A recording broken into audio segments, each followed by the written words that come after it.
Hey everyone, Sparks back with another Goddess Victory Nikke video, and it is soda time. I've been calling for a summer version of soda for like the last year, and we didn't get that, but almost. We did get a bunny version of soda, and there is a lot to talk about.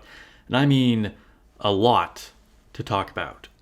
And if you manage to pull your eyes away from the other distractions, what is this? This is super sus. I mean, all right, we try not to like get too distracted here by these things, but Shift Up is going crazy. Anyway, let's take a look at our bunny girl here. And by the way, we're looking very green. It's not St. Patrick's Day anymore, but just, Soda's looking minty fresh in her new bunny outfit, so I figured I'd try and match her since she's the quote-unquote green bunny, even though her outfit is black. Whatever. Anyway, let's take a look at her skill kit. So she is a Burst 3 Shotgun Iron type attacker. This kind of surprised me. So I didn't really expect her to be a shotgun. I thought we were kind of like past the like pushing the whole shotgun meta thing. I don't really mind it. That's fine. I thought we were kind of shifting to now working on maybe like rocket launchers or something like that. We were sort of like over the wave of all the shotguns. But maybe this means that we'll actually have a legit top tier shotgun team. Maybe. All right, we'll take a look at her skills here, and it is a wall of text. She's got like a bigger skill description than her chest. Her skill 1 says Lucky Golden Chip, activates at the start of the battle and affects self. Number of golden chip stacks goes up by 50. So she has this stack of golden chips. There's a gambling theme here through all of her skills here. That starts at 50 and then can only go down. Unless I remembered incorrectly when I first read this, you can never get more stacks of golden chips, but she starts at 50 and then you just kind of use them as you go through the battle. So her skill 1 says activates after casting 3 normal attacks. It's funny, it calls them casting. It's like we're doing magic spells here or whatever. But after using 3 normal attacks during full burst time, affects self, golden chip, critical damage goes up by 1.32% continuously and stacks up to 50 times. Okay, so every 3 attacks, she's going to get more critical damage of 1.3%. This is not that exciting. She does look like she's going to be a high attack power character. She deals 231% of attack as damage. Does have a high standard damage modifier. She is an attacker with high base stats, but, critical damage is just like not that big of a deal. Although this could stack a lot, so, over time, this could add up. It also says activates after casting 3 normal attacks during full burst time, affects self and 1 ally with the highest attack except the caster. So that just means if she has the highest attack, it's not going to double apply to her. It's guaranteed to give it to her and then to your next highest attack unit as well. Attack damage goes up by 10.5% for 2 seconds. Now, this is a really good boost. Attack damage is basically the best way in the game, or at least one of the best ways in the game, to increase your damage. This is a really, really good boost to her and your other main attacker. It's only for 2 seconds, but she's going to be doing every 3 attacks. So this is going to keep going off more and more and more during your whole full burst. So this is a really, really strong buff. Okay, so skill 1, looking good. Skill 2, called Beginner's Rewards, activates when entering full burst stage 3 and affects allies. So far, she's just only doing things when we're full bursting. Like, none of her skills are really going off under just normal circumstances. So additional effects trigger according to the number of golden chip stacks, and previous effects trigger repeatedly. So she's got multiple effects here, and then they're going to go off based on how many stacks she has, and they can go off together as well. So, first one says stage 1 golden chips are 10 stacks and above.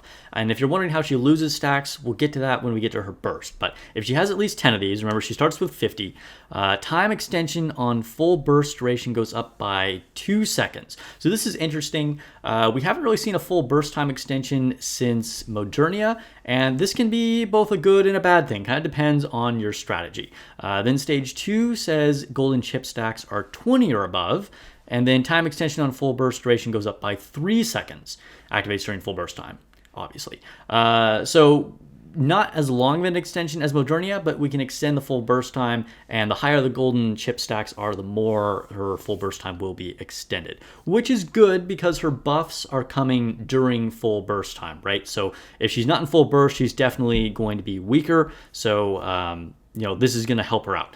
Activates when, there's more to it. We're still in skill 2. Activates when casting a normal attack during full burst time. Affects one enemy nearest the crosshair. So whatever she's aiming at, additional effects trigger according to time extension state. So whether she extended it by 2 seconds or 3 seconds, so if she has either 10 chip stacks or 20 chip stacks, it will either deal 52% of final attack as damage. That's a good final attack as damage is great. And then stage 2, if the time extension state is 2, it'll deal 85% of final attack as damage. So let's see, this only activates when casting normal attack. Okay, so anytime she attacks during full burst. I thought this was a one-time thing. All right, so this is really, really, really, really strong. Again, doesn't do anything if you're not in full burst, but during full burst, she will at minimum do 52% of final attack as damage every time she attacks. And stage 2, if she has, 20 more or more chip stacks, she'll do 85% of final attack as damage. Wow, am I reading that correct? Activates when casting normal attack during full burst. Yeah, that's really, really, really strong. That's very, very strong. Again, skill 1 and skill 2 basically do literal nothing if she's not in full burst or you're not bursting. It doesn't have to be her bursting specifically, but it looks like during full burst, she is going to be an absolute monster. Okay, so let's take a look at her burst. Has a skill cooldown of 40 seconds, standard stuff for burst 3. One day we'll get one that's different. You never know, it could happen. And it says activates when using Onward Soda. So that's the name for full burst. Additional effects triggered according to the number of golden chip stacks.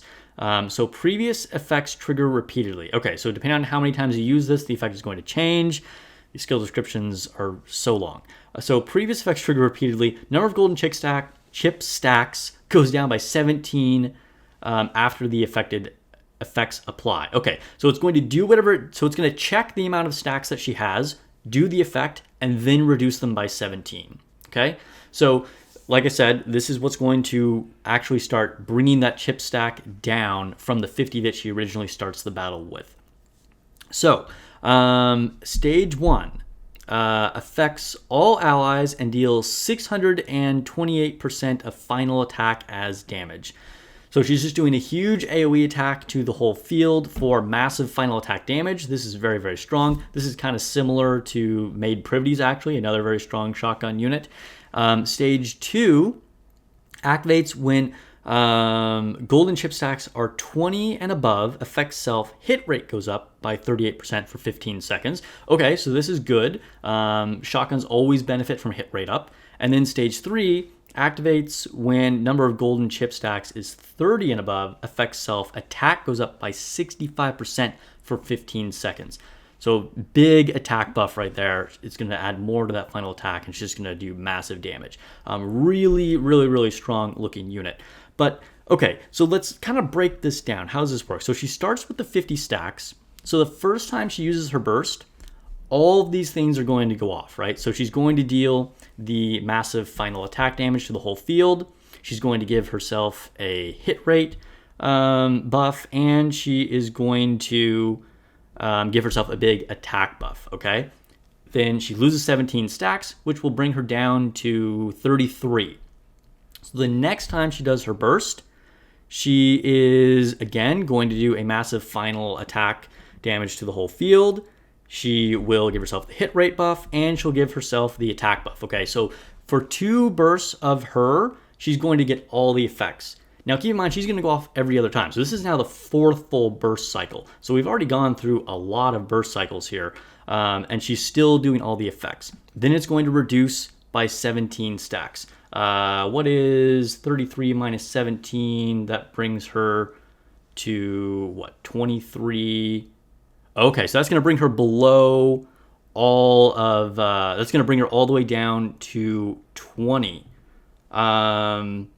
Yeah, interesting. So are we going straight from the maximum number I mean, from getting all the effects to all the way down to only getting the lower than 20. Did I do my math totally wrong here? So yeah, 50 stacks minus 17 will be 33. And then, yeah, okay. So she is going to drop off significantly after that, but she's still going to always do the final attack damage to the whole field, no matter what. You could, in theory, raise her stacks with some other support units. There are units that add stacks to things, but that sounds pretty gimmicky. I wouldn't really worry about that. But either way, Soda looks very, very, very strong here. Honestly, Nikke players are eating good when it comes to both the aesthetics of this unit, and then we're at no shortage of strong burst 3 attackers. So, I mean, any brand new player should definitely try and pick up this unit. Probably a lot of experienced players are going to want to pick this unit up as well, even if, I mean, man, that burst screen, I would not judge you for trying to go for MLB just to get her wallpaper with that coin.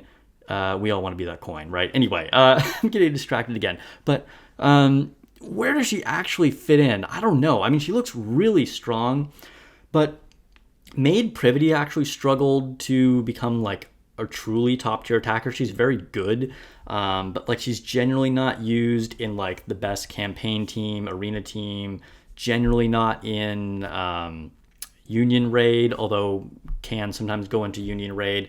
And then Solo Raid, yes, she absolutely can show up in there, but even then it's kind of situational just because, I don't know. So figuring out where Soda is going to go is hard to do because Solo Raid teams are so variable. You can end up making some weird teams that you would have never even thought.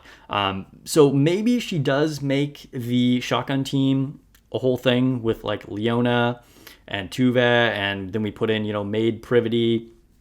You never know. It could happen. I kind of doubt that. More than likely, she's just going to slot into, your 4th or 5th team as Solo Raid. And usually you're just kind of putting together random stuff here. It just kind of depends. But this is all speculation, right? We can only try and theorycraft based on what we see. Like with Trani, she looked pretty strong on paper and then tested very poorly. Now, I do expect Soda to do much better than Trani, but just saying that like when you actually start testing things can kind of change. And so there's a lot of variables here, and Soda has a lot going on. A lot going on.